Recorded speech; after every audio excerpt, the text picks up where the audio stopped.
gipakita ni Hesus samtang buhi pa siya nga kining nature controlled gihapon sa gahom sa Ginoo. Nya kon kining maong gahom sa Ginoo mulihok din hinato, we can also control nature or atong makontrolar ang kaning kuan, kaning kinaiyahan. Nahitabo sad na ni Propeta Elias ba to nga iyang gipahunong og dagan ang adlaw diya say usa nga iyang kisa sa tong propeta gipabalik niya ang sa iyas ba to gipabalik niya ang kanini ang siga sa adlaw pabalik. So makontrol ra gid na kamo, nakasuway na mo control nang litan ang imong kana namagutay batasan nga mayon ka inana mangyud ko mao na mangyud na ako, mao na akong nature gikonosway ko no control imong nature nang litan ka ng imong pagkahimalikas control ako no makaya dili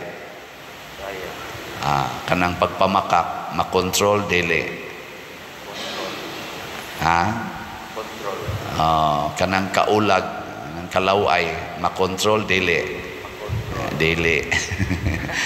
kanang pagkadakog kaon sana makontrol dili control na bagoy dili makontrol pero nagkinahanglan ta og objective nganong imo nang buhaton nang litan kusog kay kamukaon nya ingno nakas doktor nga kuan ka stage 4 cancer nya kinahanglan minusan ni nimong kaona di na nimo kanon di na nimo kanon or diabetic na ka taas na kay kag sugar hapit na ka ma-kidney failure kinahanglan likay ni anha pa ta mo likay kon mura na ba og mamiligro na ta og mao nay atong style og dili ganita hasulon sa problema dili sad ta mo sangpit o Ginoo mo na ang gahom sa Ginoo dili makalihok hangtod nga naa natas kahadlok mo na ang mga apostoles dire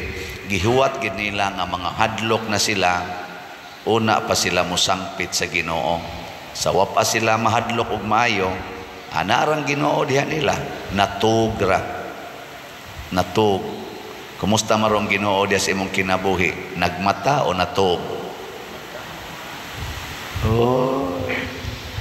labi nagmaayo ang sitwasyon way sangpit Ginoo natugra gyud hasta pagani ini grosaryo matug lang gyapon matug wa gyud ana bang gitawag nato bag ang gahom sa Ginoo dormant sa atong kinabuhi ug mao nay nahitabo diri sa Sodom and Gomorrah gisgutan sa unang pagbasa kinsa ra may active na naggamit sa gahom sa Ginoo si Lot ug ang iyang pamilya the rest active kay sila sa ilang pagpakasala siging himog sala ang Ginoo gipakatog lang ug unsa may nahitabo miabot nila ang kadaot ang kamatay niuan og asupre nga kalayo tungod kay wa naman sila'y relasyon sa Ginoo mo ni kuyaw kayo mo na ingos Kristo nganong nahadlok man mo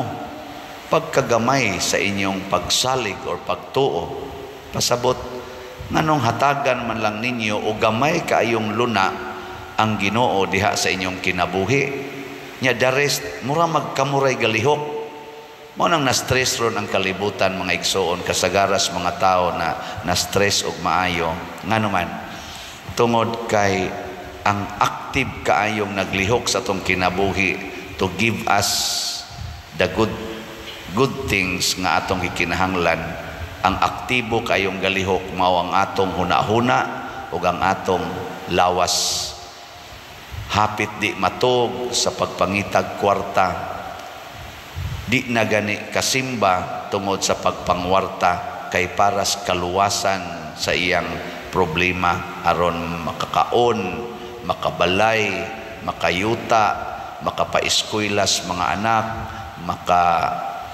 datong sa kabit. Apil man na usahay, no? Aron makasugal, makainom, busy kay tana. Pero aron magampo, aron ang Ginoo mo imutudlo unsay buhaton, minus kayo. Nya mauna ni ang problema karon. Nya lingi ako no na imong tupad. Ing na mustaman karon malinaon ka o daghag problema.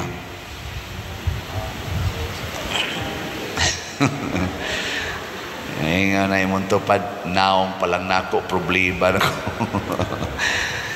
Pag matag yung Ginoo, sa dihang ilan ang gi-activate ang Ginoo, nihunong ang hangin, nihunong ang balod, nilinaw. Ingon lang, usa man eh. Ay, hibong-hibong pa ka diha. Nganong nahibong man ka, nakuyog man nato ang Ginoo.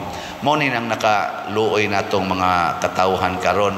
Kaya ang Ginoo mikuyog nato, pero kita dili ta ba mutagad niya. Kanunay lang siyang naas daplin, di ta mutagad.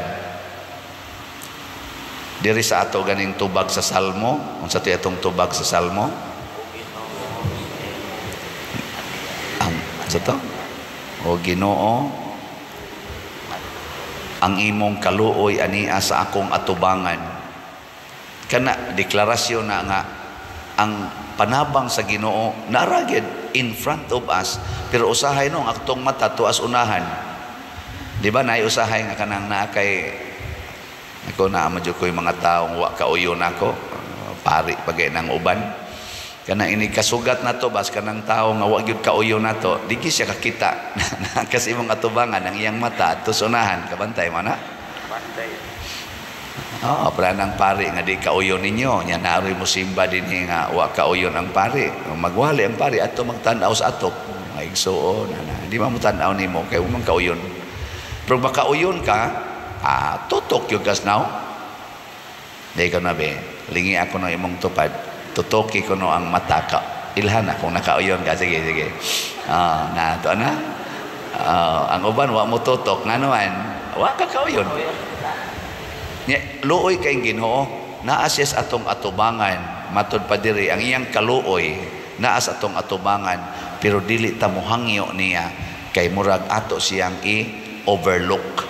Tuata nagtan-aw sa unahan, panalitan og wa tay kwarta, unsa may tan-awon, asa karong nagpautang, asa ka takautang ani nga gamay pag-interest. Sige pangita ng pangutang, di gyud mingon asa kang Ginoo ron. Kakita man yung Ginoo aning pagkawa na ko'y kwarta. Ana, Ginoo mo'y pangita, dili to magpautang.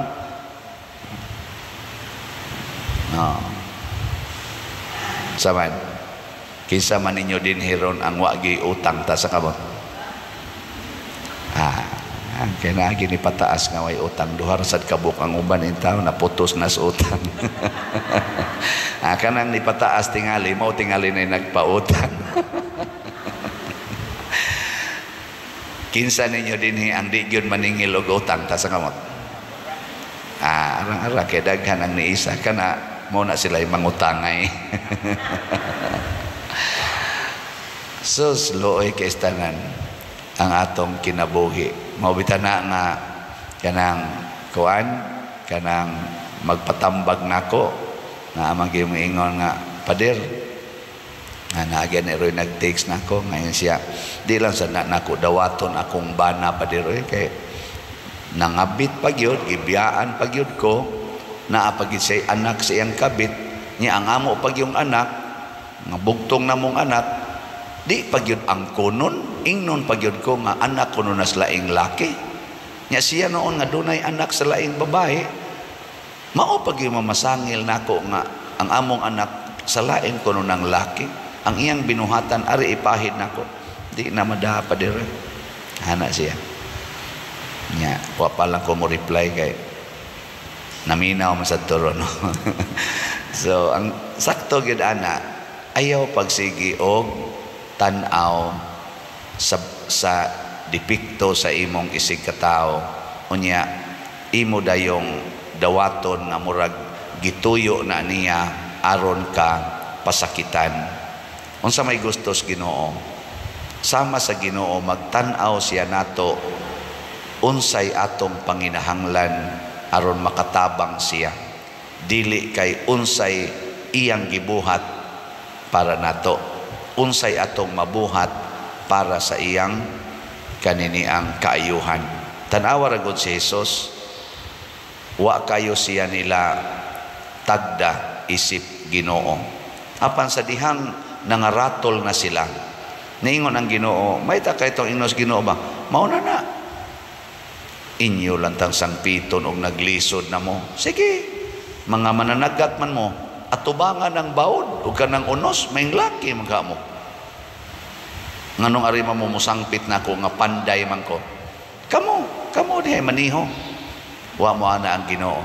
Pagkakita niya nga naglisod na ang iyang mga kuyog, unya kay bawo siya nga di gid sila kapiog sa mga bawod ug sa hangin, iya dayong gihatag ang iyang makaya aron sila magmalinaon.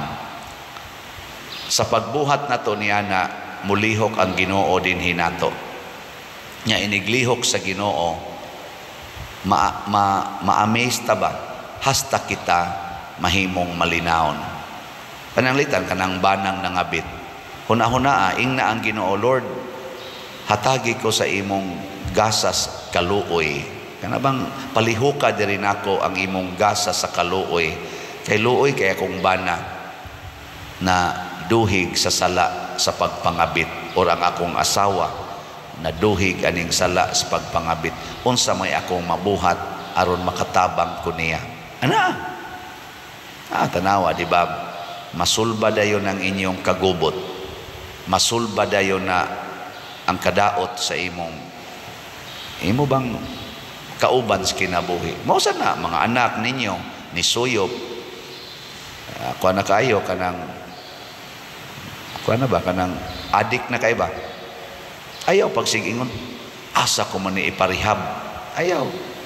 Ingnan Ginoo, Lord, unsa may akong mabuhat ani, ug iparihab wa man sa ko'y kwarta. Nya karon mura naman ikapatyono nako. Tabangi ko nga mahatag nako niya unsay makapahimo niyang malinawon. Ihatag ginas Ginoo, di gina mahitabong ko. Palabitan nato dinhi, moingon ko nga, Ginoo, pagkadako aning mga projects karon sa simbahan. Nya unsa ra may akong kwarta nga ako ganing stipend, wa naman gani ko'y hapit maako, kay ako naman ang gipanghatag tanan, kuwangon pa man. Ana. Saon man nako paghimo ing Ginoo baligyag slat. Di sige tag baligyag slat. Nya, unsa may nahitabo? Ang namalit, malipayon. Ako sad nga namaligya. Kita dinhing namaligya. Malipayon sad. Naay kagubot. Wa. Si Lot, si Abraham na kanunay nakigistorya sa Ginoo, gikuyugan sa Ginoo ngadto sa kaluwasan. Kita sad, kining atong pagsigig simba, kining atong pagsigig higugmaay, sama aning pagsigpamalit aning slots, pagtabang aning mga kabos, kuyugan sa tas Ginoo. Ug way problema nga dili masulbad. Kay ngano man, ang Ginoo mo'y nagkontrol sa tanan. Bisan pa ang course of nature, kaya niyang usbon, basta lang para sa atong kaluwasan o kalinaw. Manindog ta.